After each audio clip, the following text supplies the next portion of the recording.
If you found this video meaningful, don't keep it to yourself. Hit that like button and share it with someone who needs to hear it. I'd love to know where you're watching from, so drop your city or country in the comments below. Let's see how far these ancient whispers can reach. And if you haven't already, make sure to subscribe and turn on notifications so you won't miss any of our weekly wisdom drops. Your support helps keep these timeless lessons alive. What you keep to yourself determines your power control. What you can, let go of what you can't. This is the foundation of Stoic wisdom and the gateway to peace of mind. Imagine standing in the middle of a storm. The winds are howling, the rain is pouring, and everything around you feels out of control. Now, imagine trying to stop that storm with your bare hands. It sounds ridiculous, right? And yet, that's exactly what we do when we try to control things outside of our power. The opinions of others, the outcomes of situations, or the constant changes in life. The Stoics, especially Marcus Aurelius, remind us that our distress doesn't come from these external things, but from how we interpret them. In his words, if you are distressed by anything external, the pain is not due to the thing itself, but to your estimate of it. And this you have the power to revoke at any moment. What a powerful truth. You see, the only true control we ever have is over our own thoughts, our choices, and our actions. That's it. Everything else, whether someone likes you, whether a plan succeeds, or whether the weather ruins your day, is beyond you. The more we resist this reality, the more frustrated and anxious we become. But the moment we accept it, something incredible happens. We free ourselves from the chaos of the world and begin to live with clarity, focus, and calm. This doesn't mean we stop caring or trying. It means we focus our energy where it actually counts. We work hard, we do our best, and we let the results unfold without clinging to them. We stop fighting battles we were never meant to win, like trying to make everyone happy or stressing over things we cannot change. In the Stoic mindset, peace doesn't come from fixing the world, it comes from mastering your response to it. So when life gets tough, when things don't go your way, when people disappoint you, or when plans fall apart, pause. Ask yourself, is this within my control? If the answer is yes, act with intention. If the answer is no, breathe. Let it go and move forward with grace. This principle is not just ancient philosophy, it's a daily practice. Every moment is a chance to choose where your energy goes. Will you waste it on what you can't change, or invest it in becoming wiser, calmer, and stronger? The power is in your hands. Control what you can, let go of what you can't, and in doing so, reclaim your peace. In the last lesson, we talked about controlling what you can and letting go of what you can't. But there's one thing that often sneaks past our awareness, something we can control, but often hand over too easily: our emotions. Too many of us let other people hold the remote control to our inner peace. A rude comment ruins our whole day. One person's opinion can send us spiraling into doubt or insecurity. It's as if, without realizing it, we've given away the keys to our happiness. But here's the truth. No one can make you feel anything without your permission. That may sound radical, but it's the heart of emotional freedom. The Stoics knew this well. Epictetus once said, "It's not what happens to you, but how you react to it that matters." In other words, other people can say or do whatever they want. But whether you let that disturb your peace, that's on you. When someone insults you, you have a choice. Will you absorb that negativity and carry it like a burden? Or will you let it go, knowing that their words are a reflection of them, not of you? This ties directly back to the first principle: control what you can. You cannot control what people say. You cannot control their moods, their judgments, or their actions. But you can control your response. You can decide to keep your dignity, your calm, and your self-respect intact. And let's be honest, reacting emotionally to every little thing doesn't serve you. It weakens your focus, it drains your energy, and it gives away your power. But when you train yourself to pause, to breathe, and to choose your response consciously, you rise above the noise. You no longer get pulled into other people's storms because you've learned how to anchor yourself.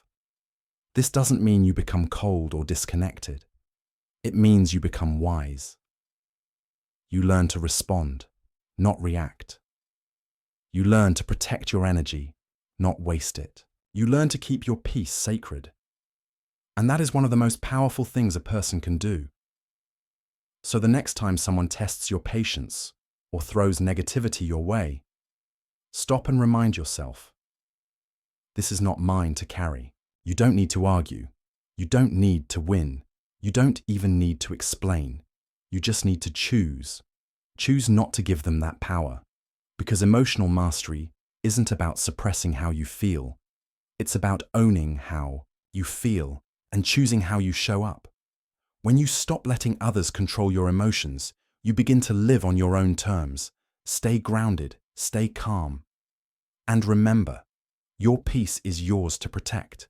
In the previous lesson, we learned the power of emotional mastery, how choosing your response puts you back in control. Now, let's go one step further. Because once you've learned not to let others control your emotions, there's something else you must learn to do. Walk away from people who don't value you. Let's be real. Not everyone deserves your energy. Not everyone deserves your time. And yet, how often do we find ourselves chasing approval, seeking validation, or clinging to people who clearly don't see our worth? You don't need to force anyone to appreciate you. You don't need to beg for attention, love, or respect. If someone can't see your value, let them go. Because when you stay in spaces where you are not respected, you begin to shrink. You start questioning yourself. And worst of all, you lose time. Time that could have been spent growing, healing, building, or connecting with those who do value you. The Stoics believed in guarding your time the way you would guard a treasure. Marcus Aurelius once wrote, "It is not death that a man should fear, but he should fear never beginning to live." And you cannot truly begin to live while surrounding yourself with people who belittle you, ignore you, or use you. Letting go of people doesn't mean you hate them. It means you respect yourself. It means you understand that your energy is sacred. Your presence is a gift, and not everyone deserves front row access to your life. It also means you're not trying to change people anymore. You're not trying to convince them of your worth. Because the right people will never need convincing. They will see you, they will support you, and they will match your energy without being asked. This shift is powerful because once you stop wasting time on the wrong people, you make space for the right ones. You begin to attract peace, authenticity, and connection. You move from survival to purpose, from chasing to choosing. But it starts with courage. The courage to walk away, even when it's hard, even when history, loyalty, or guilt tries to hold you back. You owe it to yourself to grow.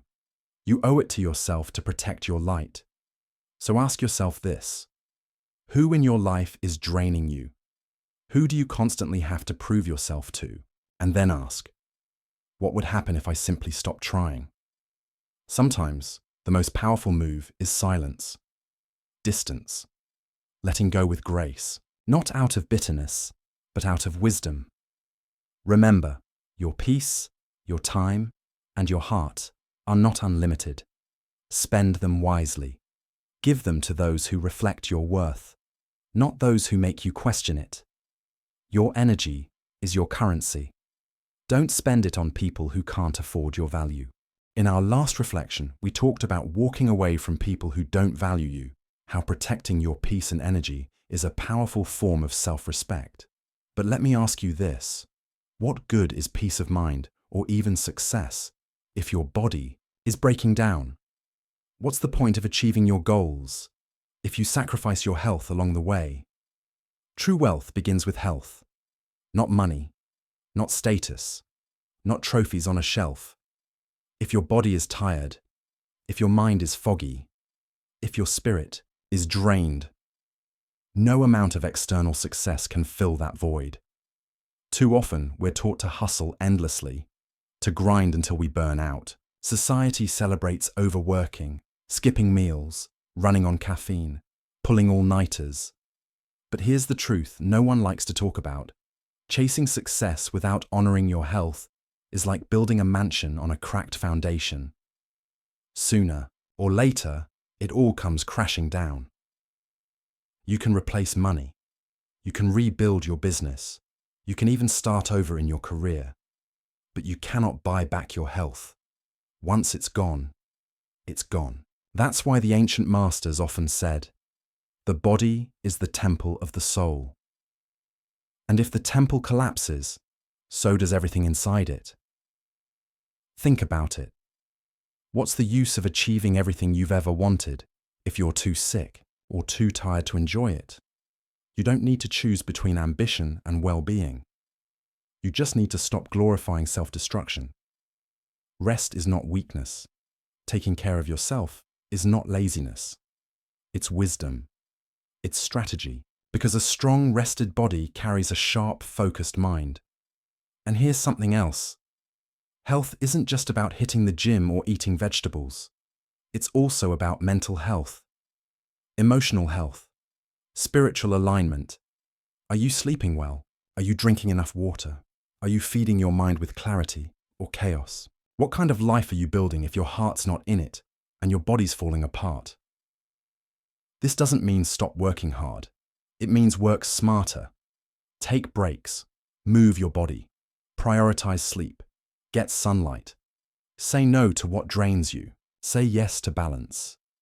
Because when your body is strong and your mind is clear, your capacity to succeed increases, naturally. And more importantly, you begin to enjoy the journey. You smile more. You breathe deeper. You live longer. So take care of yourself, not just for today, but for the future you. The version of you that deserves to thrive, not just survive. Remember, success without health is the slowest form of failure. Your well-being is the foundation of everything. Protect it, nurture it, and build a life where you can win, without falling apart. After we embrace silence and choose peace over proving ourselves, a deeper realization begins to unfold, one that often goes unnoticed in the noise of everyday life. That realization is this: not everyone deserves access to your mind, your plans, or your deepest thoughts. In today's world, where sharing has become second nature, people often confuse openness with wisdom. But the truth is, the more you speak of your dreams, your struggles, your next moves, the more vulnerable you become. Not just to judgment, but to the subtle influence of others' opinions. And sometimes, even to envy wrapped in fake support. There's an ancient principle echoed through the ages. Guard your thoughts, for they shape your reality. When you expose too much of what you're building, you invite distractions, doubts, and energy that can quietly derail your momentum. Not because people are inherently bad, but because energy is contagious. Their fear becomes your hesitation. Their judgment becomes your self-doubt. So, protect your inner world. Learn to move in silence, like the rising sun. No noise, no announcement, just light. Let your success speak for itself when the time is right. Let your growth be visible, not through words, but through presence, peace, and quiet confidence. Some things are sacred. Your healing process, your inner battles, your long-term vision. These are not for public consumption. They are meant to be nurtured in stillness, shaped in solitude, and revealed only when they're strong enough to stand on their own.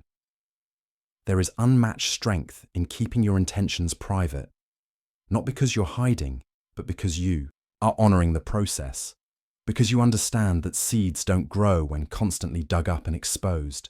They flourish underground, quietly, steadily, and unseen, until it's time to bloom. Let others wonder what you're up to.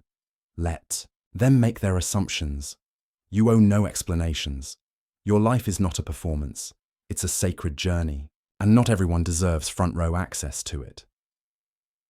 As you move forward, remember, peace isn't just found in silence. It's protected by discretion. Learn to be selective with your words, intentional with your presence, and wise with your energy. Share your light, but not your entire flame, because the less they know, the better you grow. Now that you've listened to this message, I'd love to hear your thoughts. What part of today's reflection resonated with you the most? Have you ever experienced a moment when silence, privacy, or moving in secret truly empowered your journey? Or maybe you've learned the hard way, the cost of oversharing with the wrong people. Let's create a space where we learn from each other. Share your story in the comments, whether it's one sentence or a whole paragraph. Your voice matters here. Your experience might be exactly what someone else needs to hear today. And if this message stirred something in your heart, if it made you pause, reflect, or even feel a bit more grounded, don't forget to like the video and subscribe to the channel. It helps us reach more souls who are walking the same path, quietly growing, deeply healing, and learning to protect their peace. So, where are you watching this from? Let me know in the comments below, and let's keep the conversation going.